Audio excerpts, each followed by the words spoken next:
Lindsay here, the Frugal Crafter. Today for Sketchbook Sunday, we are sketching a mason jar with a drink in it. I love these aesthetically pleasing beverages. I don't know why, they're just so pretty. I guess that's why. And I thought this was so cute. The photo's from Unsplash. I'll try to remember to link it up by the time I post this video, but I always forget that. So if I forget, let me know. If not, go to Unsplash and search watermelon drink, I guess. I'll try to be really good about it. I don't know why I always forget that. So I'm just sketching with an erasable colored pencil. I love these red ones, but honestly, I usually just try to go for whatever color I see the most in a drawing when I'm choosing the color I'm going to sketch with. And I find it a lot more freeing than working with a graphite pencil. And plus, it seems like any lines that remain just absorb into the sketch when I start adding markers or watercolor or whatever I'm coloring it with, that it's just really nice. I really enjoy it. If you feel like you're in a rut with your sketching, give those erasable colored pencils a try. I don't think you'll regret it. These are the Col Erase brand, and they're made by Prismacolor. They're pretty easy to find. I suggest getting like the set of 24 so we have all the different colors, but some artists just buy like a big box of red ones because I know they always use that color. I like to match it with whatever I'm working with just so I can make the lines disappear. I'm using the brand new Ohuhu brush tip markers. They came out with a 120 set. They came out with the, I think like a 48 set, then a 72 set last year, and now the 120 set is out. And oh, they also have a skin tone set. I did look at the colors in this set versus a skin tone set, and there's like 7 duplicates from the skin tone set to the 120 set. And the smaller sets, the 48 and 72, will also be in this 120 set. So if you have one of those smaller sets, you're going to have all those colors duplicated. So it's up to you. If you have the smaller set, if you're using stuff up and you know you're going to use them, then go for the bigger one. You do have some paler shades in this set, so that's nice. And the case is divided. I'll have a review on this and their new marker pad that I'm working in coming up probably in about 2 weeks on my channel, so you can get a little more information. But I do really like their new marker pads. The paper is nice and thick. I do put the little plastic protection sheet down between the sheets that comes with the markers just to make sure I don't bleed out into the next side when I'm coloring. But really nice thick paper, good for stamping, good for card making, good for coloring and sketching as well. And it's got enough tooth that I can go over with some colored pencils at the end. So I'm just filling in color here. I do like to get my darker colors in, but I also tend to layer up because it's not like you can really erase those darker colors if you go overboard. So I'm I apply the color a little gingerly to make sure that I don't end up getting a really dark patch where I don't need it. I can always layer up over the lighter shades. So that's something to keep in mind when you're doing with markers. And yeah, you can go over with acrylic paint pens or color pencils, but I just want to put, especially on a marker paper, which does tend to be a little smoother, I tend just to want to add some accents at the end with those media. I don't want to cover everything up, so I try to not make more work for myself down the line by layering up.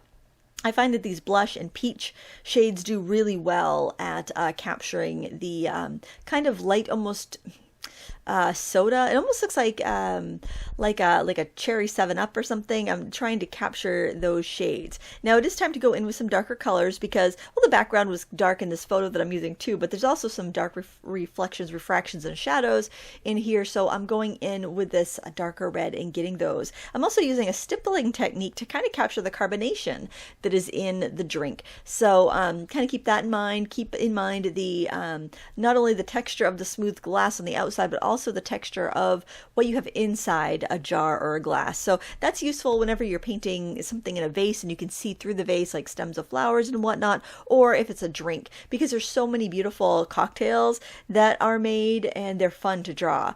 Lots of fun smoothies and different drinks like that. If you like to draw food like I do, it's just fun. It's like those jewel tone colors. It's just lovely. I highly recommend it. Even if you don't think food's that inspiring, I would recommend at least giving your favorite dish a try drawing. Now I'm putting the coaster here underneath, and I did bleed some of the red ink into it, which I didn't think was a big deal because light would shine through and cast a little bit of a glow. But if you were not wanting to do that, then keep aware that anything on the edge when you're using those lighter shades can pick up that color and blend it out. So you want to just kind of keep that in mind. Now it's sitting on a reflective surface, so I will be doing a little reflection underneath, kind of like sitting on a lacquered bar. And then you get that reflection of the drink underneath. So I did leave a little space to do that. and you know, still layering up with the markers. There's kind of like this orange slice up top. It almost looks like it might be like a blood orange because it's really the fruit is really kind of reddish orangey color.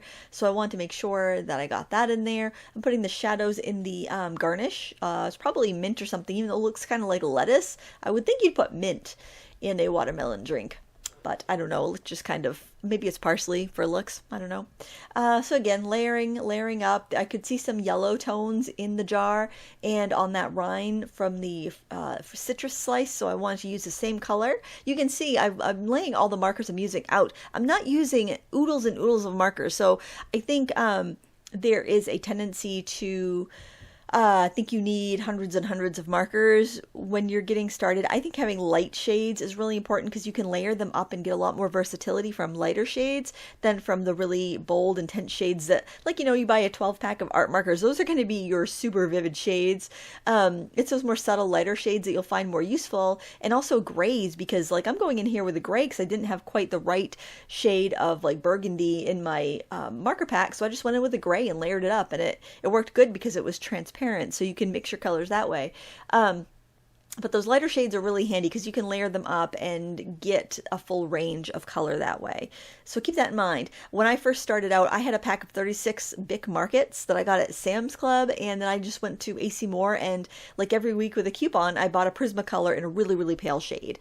And or I waited for them to go on sale, because back then there weren't all these budget markers on the market. You were paying either, you know, $4 a piece for a Prismacolor, or you were paying, you know, $6 a piece for a Copic.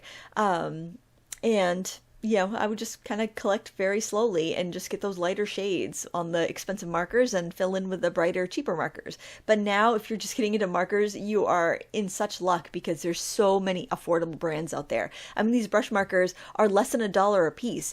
I mean, that's crazy. You never would have found that, you know, 10 years ago. So you guys are in luck if you're starting now.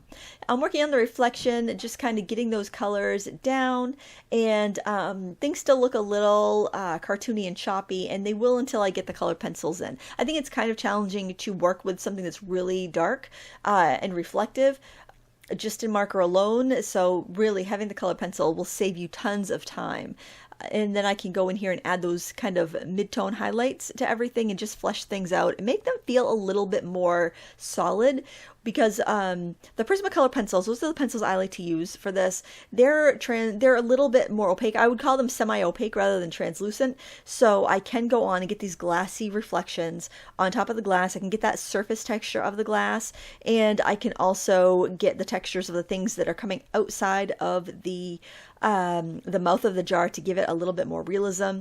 I definitely recommend a white Prismacolor pencil, no matter what colored pencil brand you like the most. Getting a white Prismacolor is really nice. You can buy them open stock. They do tend to break, so that's kind of the bummer about them. But if you don't drop them and you use an electric pencil sharpener, you should be okay. And they just are probably, I don't know, they're the most opaque colored pencil that I've used personally. The Color Soft by Derwent and the Derwent Signature are as well, but they're harder to find open stock. So this is kind of my best bet, because it's any craft store, any big box like arts and craft store is going to have this.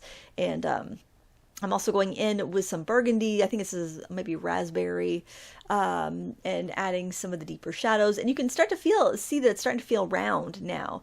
And that is, you know, that's what I wanted. I wanted a little bit more of a realistic texture. I wanted it to feel solid and round and, you know, really visceral, because, I mean, it's food. I think food should look delicious. And I'm just putting my final highlights in with a white gel pen. You could also use a white paint pen. This is a Jelly Roll. It's actually not my favorite. My favorite is the Uniball Signo, but I don't know where my Uniball Signo white pens are. They're hiding from me, and I couldn't find them, so I just grabbed this one, and it works fine. I do prefer like the Jelly Roll size 10, which you can find at any big box store. That's another good thing about the Jelly Rolls. They're very easy to find. Uniball, you usually have to order them online. And I'm just adding a little yellow glow with this Sunburst yellow pencil, and there you have it. I hope you enjoyed this video today. Please give me a thumbs up if you did, and I will link all the products that I used down below in the video description, along with the ever elusive reference photo that I always forget to link. I'm gonna write a note. I'm gonna remember. I hope I remember. Thank you so much for watching. Until next time, happy crafting.